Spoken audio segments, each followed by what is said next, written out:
momento de recibir a dos grandes invitadas porque les contamos que se realizó un estudio sobre acoso callejero que realizó justamente L'Oreal Group en Uruguay junto con la usina de la percepción ciudadana. Para hablar acerca de los resultados de este estudio es que recibimos a Alejandra González y a Cecilia Cardoso. Alejandra, Cecilia, gracias por acompañarnos y bienvenidos. Gracias por la Primero preguntarles por qué surge la posibilidad de poder llegar a este estudio sobre el acoso callejero.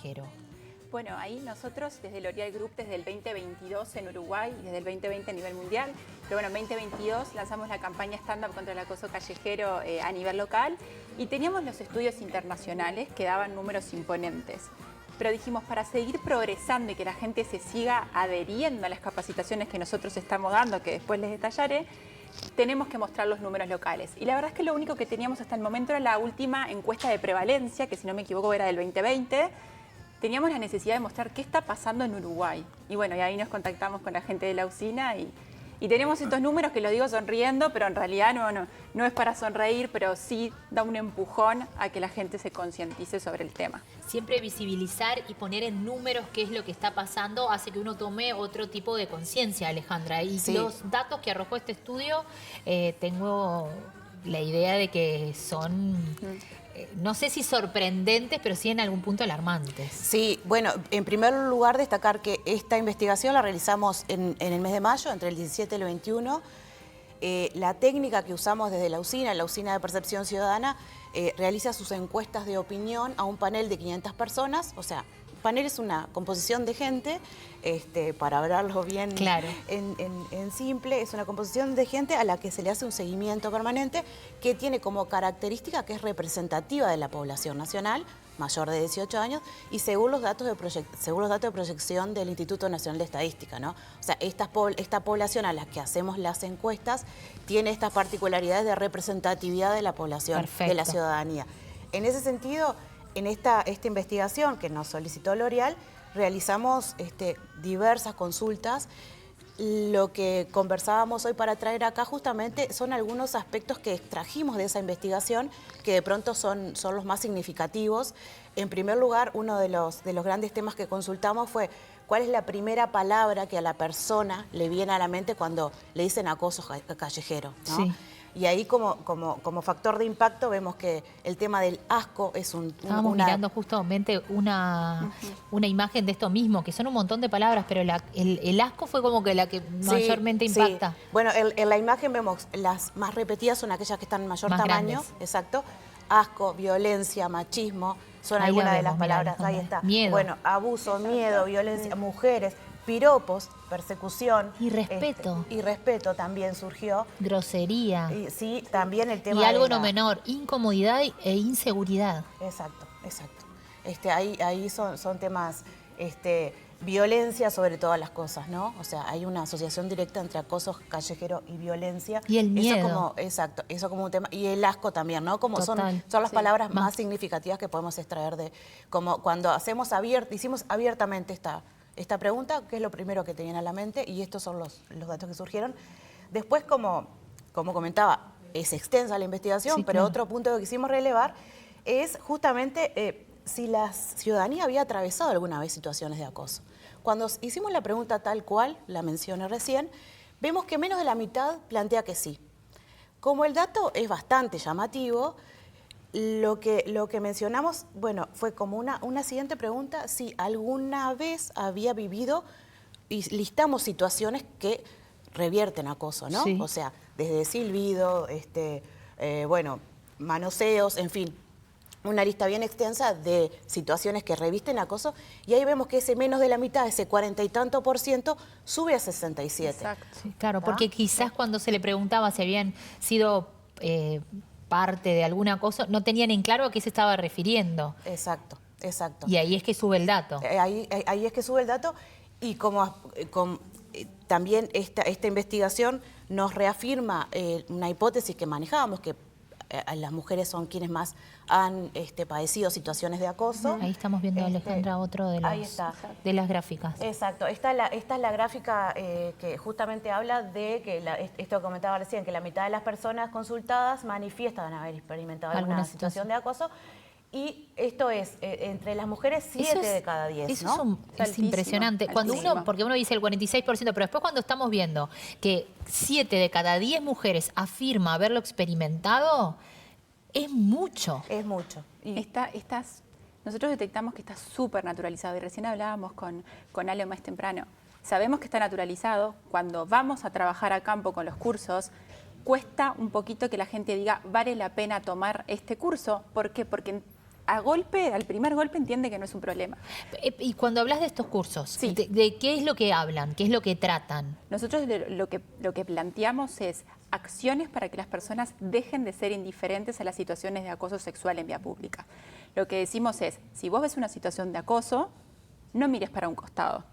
Entonces se dan herramientas que nosotros llamamos las 5D, que son 5 acciones, 5 maneras de actuar de manera segura para cortar la situación de acoso. Y lo que tú nos explicas es que cuando se incentiva que la gente tome este tipo de cursos, sí, dicen que no. ¿Por qué? Porque como que está no normalizado. Claro, no es que dicen que no, pero al principio como que preguntan un poquito más, ¿y qué sería intervenir en situaciones de acoso callejero? ¿Y qué nos vas a enseñar? Nosotros con otros cursos donde trabajamos, por ejemplo, prevención de violencia en pareja, es mucho más fácil.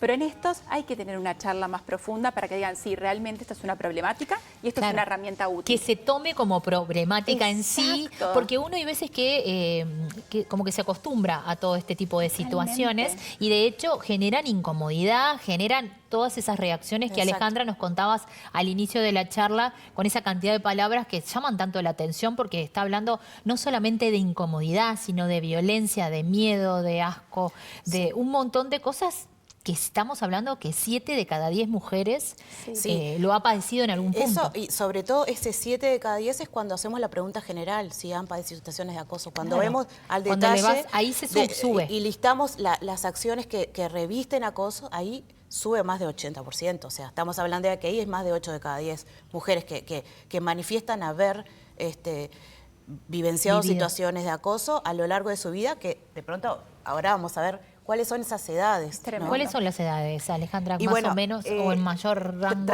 Trajimos ahí se ve, mira. Ahí está, ahí trajimos el Esas son las situaciones. Esas son las situaciones, y ahí vemos que el 84% de las personas menciona calles y veredas como en primer lugar, y 1 de cada 3 el transporte público, o sea, son los espacios donde más situaciones de acoso se viven.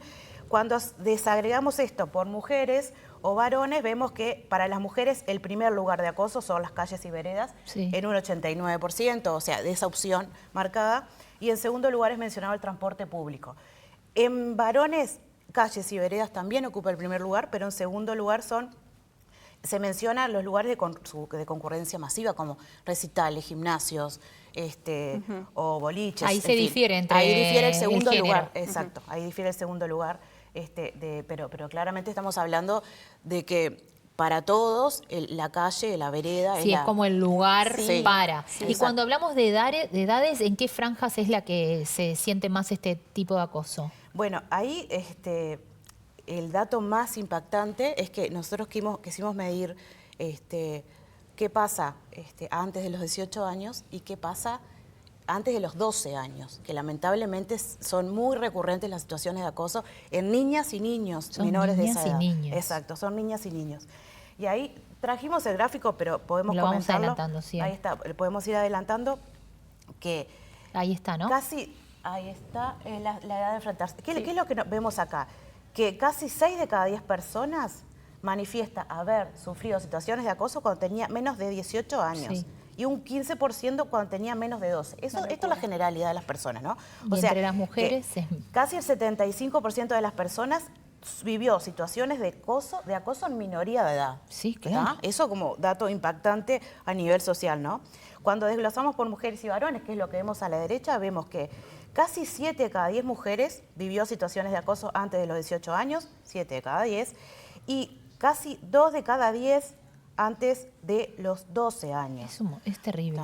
Es terrible. Y no somos una excepción. A nivel mundial, los estudios internacionales que tenemos empiezan también por abajo de los 14, de los 12. El tema que al comenzar también siendo tan jóvenes, uno que me voy al principio de la charla, también como que uno normaliza 100%. este tipo de situaciones, que me parece que con este tipo de estudios, con estos cursos de los cuales nos estabas hablando, también lo que se hace es visibilizar y que los niños y niñas se den cuenta que no tienen por qué tolerar esto. Y me parece ahí súper importante como adultos, como sociedad en sí, ¿qué podemos hacer ante estas situaciones?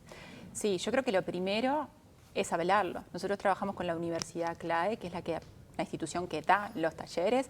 Paso 1, hablemoslo. Y te puedo asegurar que antes de cada taller, antes de empezar cada taller, 20 minutos hay de intercambio de experiencias. Porque cuando hay un espacio de confianza y de seguridad, en especial la mayoría son mujeres que toman este curso, empiezan a aflorar un montón de experiencias y muchas que te hacen erizar la piel. Sí, que no puedes lo que nos contaba Ale del estudio, que es normal uno estar caminando y que te hagan ruido de animales. Es demencial. Sí, o que te cruces con personas en la calle que te digan cualquier disparate, que te persigan, o cuando vas a bajar del ómnibus. Sí.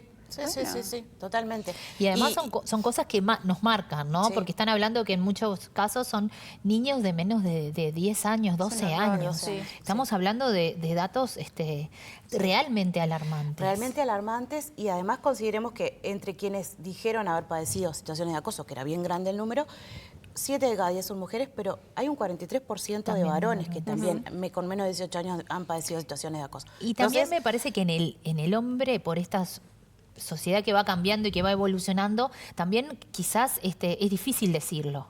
Porque a todos nos cuesta decir, pero imagino en estos casos también es como más difícil, ¿no?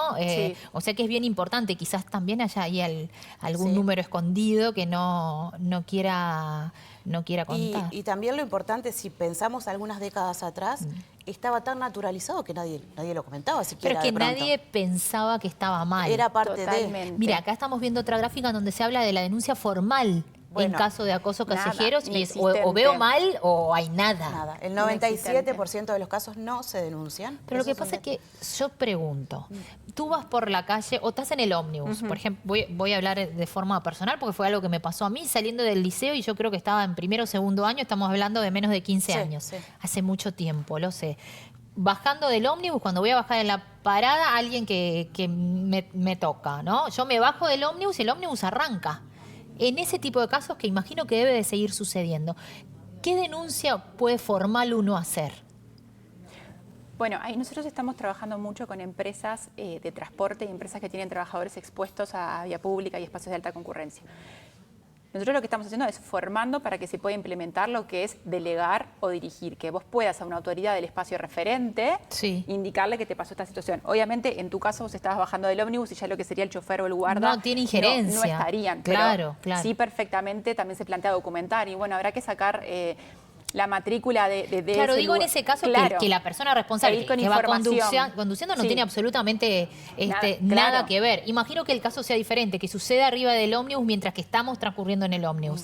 Ahí sí, ¿qué injerencia puede tener? Exacto. Es importante avisar a la persona que está a cargo. Ahí, en ese caso, tendría que ir y decirle al chofer. Exactamente, sí. Es importante que puedas hacer la comunicación de lo que acabas de pasar, porque de hecho ellos tienen protocolos de actuación. Bueno, eso es importante decirlo también, por sobre todo a los chiquilines que nos están viendo, que a esa edad que uno empieza a ir en el ómnibus solo y que te sucedan estas cosas, que sepas que podés ir y dirigirte a la persona, al chofer, al guarda, a quien esté ahí. Y por eso también estamos trabajando en conjunto, ¿no? Porque bueno, si trabajamos en una empresa de transporte, bueno, entender qué protocolo tienen ustedes, cómo nuestro taller se coordina con eso. Es que si lo dejamos en el silencio, no... Lo importante de hablar entonces, de poder comunicar y que estos números ojalá que se vayan revirtiendo a medida que uno puede contarlo, que puede expresarlo, que puede compartirlo, porque todas esas cosas generalmente uno se las guarda y piensa como veía en alguna de esas palabras, siente vergüenza. Y culpa. Y culpa. Y culpa, eso es algo también que detectamos. Eso hay que combatirlo. Bueno, pero lo que pasa es que es triste, pero cuántas veces porque alguien vaya con una pollera corta o lo que fuera... el otro piensa que tiene el poder de decir o de hacer, y no es así. Por eso la importancia también de este tipo de estudios y de estos cursos de los cuales hacen referencia para poder visibilizar y poder modificar estas situaciones que tanto daño nos hacen, porque realmente, Alejandra, los números que nos trae este estudio son alarmantes. Sí, y una cosa, que teniendo en cuenta esto último, también las personas toman estrategias para sentirse más seguros. ¿Quiénes lo llevan a...? ¿Quiénes? ¿Los que son acosados o los acosadores? Sí, no, las personas que son acosadas. O sea, eso también quisimos indagar. ¿Qué estrategias toman en cuenta las personas para sentirse más seguros en la vía pública? Eso también fue un dato que trajimos en uno de los gráficos. Evitar lugares oscuros, por ejemplo, es uno, o aislados o con poca gente, es lo que la mayoría de las personas, más del 50%, realiza. Después hay alguna diferenciación por género ahí, pero ese es como el principal. Este es el principal y se repite los dos. De pronto, en el caso de las mujeres, en segundo lugar optan por estar acompañadas, de pronto caminar acompañadas, y los varones cruzan la calle, por ejemplo, como segunda opción que marcaron, como estrategia de seguridad, digamos, para evitar estas situaciones. Y bueno, esto de ir acompañados también se da en un tercer lugar para los varones. También es una estrategia que no queda usan. solamente en el género femenino. Exacto. Chicas, muchísimas gracias por acompañarnos, muchísimas gracias por traernos esta información y ojalá que la próxima vez que nos encontremos estos números se hayan revertido, aunque sea un poco, y que la gente no dude en que se puede hacer algo y que tomen estos cursos que son tan importantes para todos y todas. Muchas gracias. Gracias. Siempre es un placer recibirlas. Gracias. Nosotros